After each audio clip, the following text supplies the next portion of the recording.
രാജ്യം കനത്ത വരൾച്ചയെ നേരിടുകയാണെന്ന് കേന്ദ്ര ജലവിഭവ വകുപ്പ് നമുക്ക് മുന്നറിയിപ്പ് നൽകിയിട്ട് 3 ആഴ്ചയിൽ അധികമായി. പൂന്തോട്ടം നനയ്ക്കുക, വാഹനങ്ങൾ കഴുകുക തുടങ്ങിയ പ്രവൃത്തികൾ ശുദ്ധജലം ഉപയോഗിച്ച് ഒരിക്കലും ചെയ്യരുത് എന്ന് അവർ കർശന നിർദ്ദേശം നൽകുന്നു. പ്രകൃതിയും മനുഷ്യനും അത്രമാത്രം കുടിനീരിനായി ദാഹിക്കുകയാണ്. പ്രിയപ്പെട്ടവരെ, ദാഹജലവും നീരുറവയും ഇന്നത്തെ വായനകളിൽ പ്രത്യേക പരാമർശമർഹിക്കുന്ന പ്രതീകങ്ങളാണ്. എന്നെ കാണുന്ന ദൈവത്തെ ഞാൻ ഇവിടെ വെച്ചു കണ്ടു എന്നർത്ഥമുള്ള എൽറോയ് എന്ന് തൻ്റെ മുമ്പിൽ വന്ന ദൈവിക ഭാവത്തെ ഹാഗാർ വിളിക്കുന്നത് മരുഭൂമിയിലെ നീരുറവെങ്കിൽ വെച്ചാണ്. ഇസ്രായേൽ ജനത്തിൻ്റെ ബലിപീഠത്തിൽ വെള്ളവും വിറകും കൊണ്ടുവരുവാൻ വേണ്ടി ഗിബെയോൻകാർ നിയോഗിക്കപ്പെട്ടത് നമ്മൾ 2ാം വായനയിൽ വായിക്കുന്നുണ്ട്. വെള്ളവും അഗ്നിയും പരിശുദ്ധാത്മ പ്രതീകമാണ്.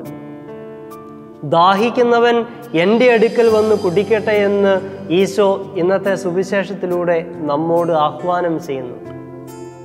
എന്നിൽ വിശ്വസിക്കുന്നവൻ്റെ ഹൃദയത്തിൽ നിന്ന് വിശുദ്ധ ലിഖിതങ്ങൾ പ്രസ്താവിക്കുന്നത് പോലെ ജീവജലത്തിൻ്റെ അരുവികൾ ഒഴുകും എന്നാണ് അവിടുന്ന് പറയുന്നത്.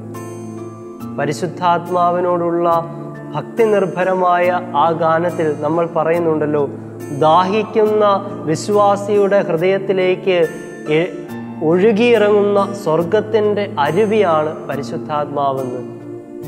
പ്രിയപ്പെട്ടവരെ, യഥാർത്ഥത്തിൽ പരിശുദ്ധാത്മാവിനായി ദാഹിക്കുവാനുള്ള കാലമാണ് നോമ്പുകാലം. പരിശുദ്ധാത്മ നിറവിനായി പ്രാർത്ഥിക്കാനുള്ള കാലവും കൂടിയാണ് നോമ്പുകാലം. ആത്മീയത അല്ലെങ്കിൽ ആത്മീയൻ എന്നൊക്കെ പറയുന്നത് ആത്മാവ് നിറഞ്ഞ അവസ്ഥയെയും ആത്മാവ് നിറഞ്ഞ വ്യക്തികളെയും ഒക്കെയാണല്ലോ. ആത്മാവ് നിറഞ്ഞ വ്യക്തികളുടെ സ്വഭാവ സവിശേഷതകളാണ് ഇന്ന് റോമാക്കാർക്ക് എഴുതിയ ലേഖനത്തിൽ നമ്മൾ വായിച്ചു കേട്ടത്. 7 സവിശേഷതകളാണ് അവിടെ പ്രഖ്യാപിക്കുന്നത്.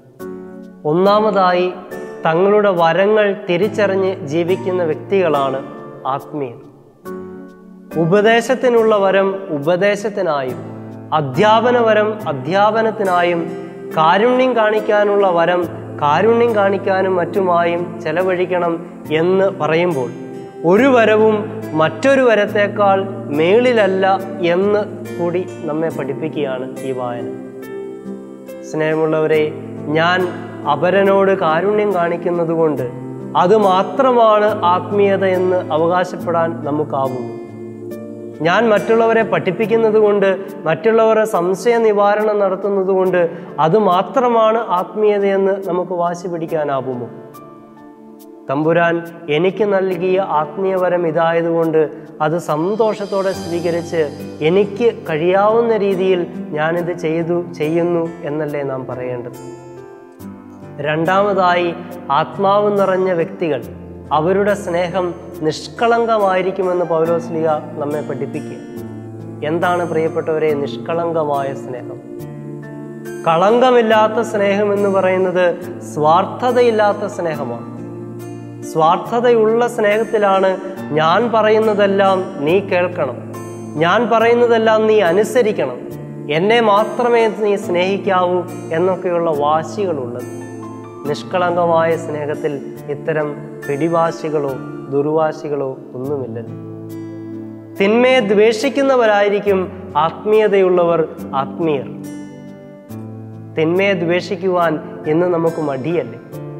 കള്ളം പറയുന്നത് കൊണ്ട് എന്താണ് പ്രശ്നമെന്ന് ചോദിക്കുന്ന തലമുറ കൂടി വരികയാണ്. അല്ലെങ്കിൽ മറ്റുള്ളവരെ പറ്റിക്കാതെ ജീവിക്കാനാവില്ല എന്ന് പറയുന്ന ഒരു തലമുറയും നമ്മുടെ ഇടയിൽ ജീവിക്കുന്നു. തിന്മയെ ദ്വേഷിക്കുന്നവരാണ് ആത്മീയർ. നാലാമതായി, നന്മയെ മുറുകെ പിടിക്കുന്നവരാണ് ആത്മീയർ. ഏത് സാഹചര്യത്തിലും നന്മയ്ക്ക് വേണ്ടി നിലകൊള്ളുവാനും ഏത് സാഹചര്യത്തിലും സത്യം പറയുവാനും പരിശ്രമിക്കുന്നവരാണ് ആത്മീയതയുള്ളവർ, ആത്മാവിനാൽ നിറഞ്ഞവർ.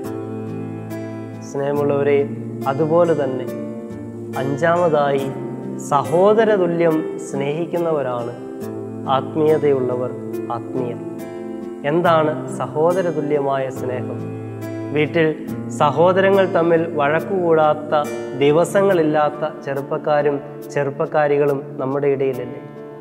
പക്ഷെ നാളെ ഒരാവശ്യം വന്നാൽ ആദ്യം നമ്മൾ തിരിച്ചു ചെല്ലുന്നത് ആ സഹോദരങ്ങളിലേക്ക് തന്നെയാണ്. കാരണം എത്രമാത്രം വഴക്കും വക്കാണും ഉണ്ടായാലും എനിക്ക് വേണ്ടി എൻ്റെ സഹോദരൻ അല്ലെങ്കിൽ സഹോദരി ഉണ്ടാകും എന്നുള്ള ഒരു ഉറപ്പാണത്. പരസ്പരം പകയും വൈരാഗ്യവും വെച്ചുകൊണ്ടിരിക്കാത്ത സ്നേഹമാണ് സഹോദര തുല്യമായ സ്നേഹം.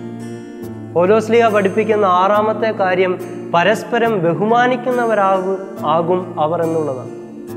പരസ്പരമുള്ള ബഹുമാനമല്ലേ വൈവാഹിക ജീവിതത്തിൽ, ദാമ്പത്യ ബന്ധത്തിൽ ഏറ്റവും അടിസ്ഥാനപരമായ കാര്യം. ഈ പരസ്പര ബഹുമാനമില്ലാത്തത് കൊണ്ടല്ലേ നമ്മുടെ ഇടയിൽ വിവാഹമോചനങ്ങൾ കൂടി വരുന്നത് എന്ന് സംശയിക്കേണ്ടിയിരിക്കുന്നു. പരസ്പരം ബഹുമാനിക്കേണ്ടത് നമ്മൾ മാത്രമുള്ളപ്പോൾ മാത്രമല്ലല്ലോ. സമൂഹത്തിലും ജോലിസ്ഥലത്തുമൊക്കെ എൻ്റെ ജീവിത പങ്കാളിയെ ഒന്ന് ബഹുമാനിക്കുവാൻ എനിക്ക് ആയെങ്കിൽ. അവസാനമായി ആത്മീയതയുള്ളവരുടെ വ്യക്തികളുടെ ഏറ്റവും പ്രധാനപ്പെട്ട ലക്ഷണമായി പൗലോസ്ലീഹ പഠിപ്പിക്കുന്നത് തീക്ഷ്ണതയോടെ കർത്താവിനെ ശുശ്രൂഷിക്കുന്നവർ എന്നുള്ളത്. നല്ല മനുഷ്യനായി ജീവിച്ചാൽ മാത്രം മതി, ദൈവത്തിൽ വിശ്വസിച്ചില്ലെങ്കിലും സാരമില്ല എന്ന് പറയുന്ന ഒരു സമൂഹത്തെ നോക്കിയിട്ടാണ് തീക്ഷ്ണതയോടെ കർത്താവിനെ ശുശ്രൂഷ ചെയ്യാൻ പൗലോസ്ലീഹ ആവശ്യപ്പെടുന്നത്. എല്ലാം ഉണ്ടെങ്കിലും ദൈവമില്ലെങ്കിലോ? എല്ലാം ഇല്ലെങ്കിലും ദൈവമുണ്ടെങ്കിലോ? ആമേൻ.